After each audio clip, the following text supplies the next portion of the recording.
Pemirsa KKP masih menunggu pemilik pagar laut untuk kemudian nantinya membongkar pagar dari bambu yang membentang di perairan Tangerang sepanjang 30 km lebih. Namun kini nelayan sekitar pesisir Tangerang mengklaim membangun pagar laut secara spontan dan swadaya untuk memecah ombak dan mencari kerang. Lantas apa sebenarnya fungsi dan dampak pagar laut yang kini tengah disorot? Kita akan membahasnya bersama Deputi Eksternal Eksekutif Nasional Walhi, Bapak Mukri Fitriana. Selamat sore Pak Mukri. Selamat sore, Mbak. Pak Mukri, sebetulnya dari temuan Walhi, siapa yang membangun pagar laut misterius ini? Ya, sebetulnya kita juga jujur belum tahu ya. Belum tahu siapa pelakunya, tetapi kan kalau memperoleh informasi dari bawah, bahwa mereka dipekerjakan gitu oleh pihak tertentu untuk memasang itu. Nah, yang kedua, dengan jumlah yang lebih dari 30 kilometer itu mustahil dilakukan oleh orang yang nggak punya duit, katakanlah nelayan, itu yang sangat mustahil. Jadi bisa diduga ini adalah untuk eh, dilakukan oleh orang yang punya modal besar. Nah, yang ketiga, kalau kita merujuk pada Perda nomor 9 tahun 2020 tentang tata ruang Kabupaten Tangerang, di situ disebutkan bahwa wilayah pantai utara Kabupaten Tangerang itu diarahkan untuk pembangunan kota baru. Nah, motif yang keduanya itu adalah untuk terkait dengan reklamasi pantai yang ada di Pantura. Nah, semakin memperjelas ketika misalnya kita lihat dari monitor sekarang ini, itu kan sudah didembarkasi ya di blok-blok seperti itu. Bukan semata-mata memanjang pagarnya, tetapi juga kelihatan tuh. Ini kan teknik juga sebetulnya bagian dari upaya mengumpulkan sedimen untuk menurunkan muka air laut.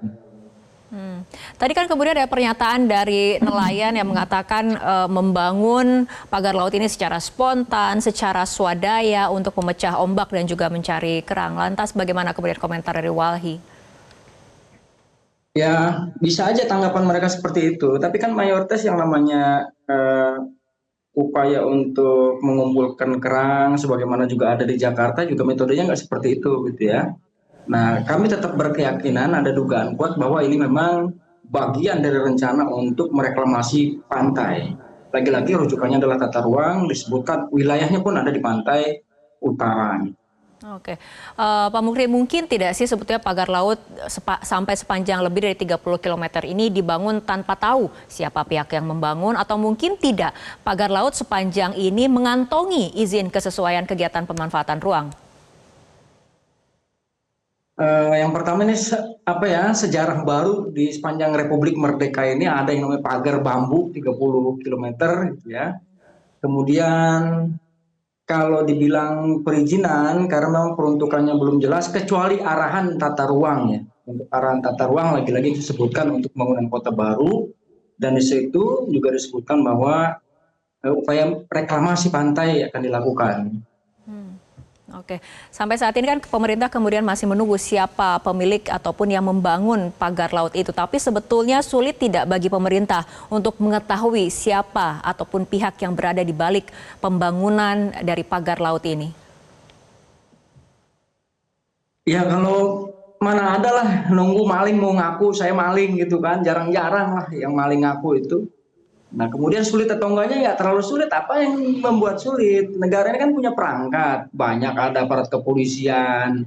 Di situ yang ngerja masangnya siapa, disuruh siapa, dibayarnya berapa ketahuan. Kalau mau lebih rumit lagi, ada orang dimutilasi, kaki dibuang di mana, leher di mana, kaki di mana juga ketahuan siapa pembunuhnya. Ini jelas abrak-abrak gitu. Orangnya juga banyak, masa iya jadi rumit?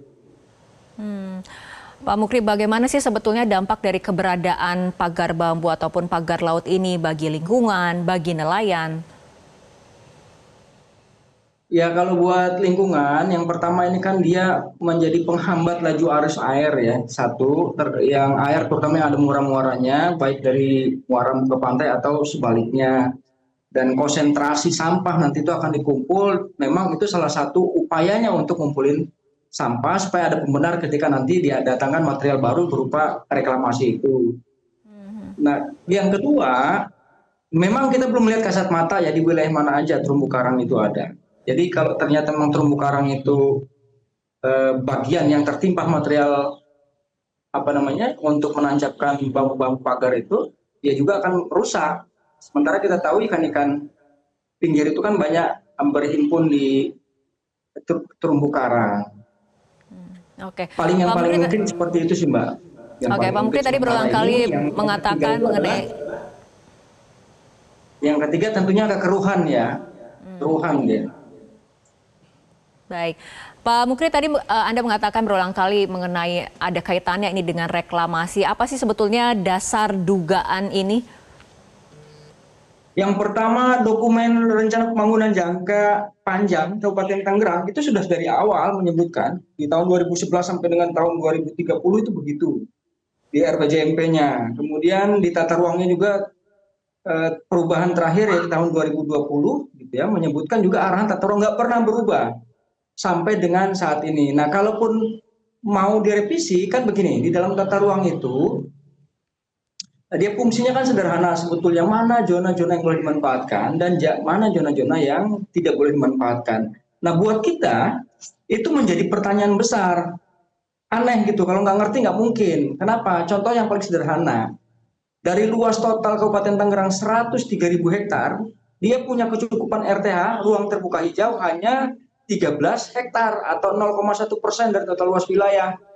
Nah, kenapa dia kemudian tidak mengangkat itu dulu yang jadi krusial, sementara dampak sudah timbulkan nyata tuh, polusi, banjir dan seterusnya, karena kecukupan ruang RTH-nya jauh dari memadai atau yang dimandatkan oleh undang-undang. Nah, yang kedua, kepentingan reklamasi ini buat apa gitu ya, arahan reklamasi toh tidak ada sesuatu yang bersifat genting mengancam kedaulatan wilayah Tangerang misalnya. Kalau seandainya ada ya kita bisa mengerti lah.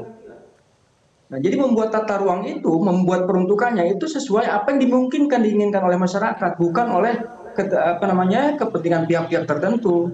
Nah, Oke, saya kira ini yang keliru. Ya kalaupun kompak antara DPRD dengan pemerintahnya, kompak yang benar lah, jangan pada saat yang keliru. oke, Masa bikin baik. kekompakan untuk hal yang keliru kan ini nggak benar. Oke, baik Pak Mukri, terakhir artinya ketika kemudian pemerintah ingin mengusut siapa yang ada di balik pemagaran ini harus mulai dari mana atau dari pihak mana kemudian yang harus ditelusuri?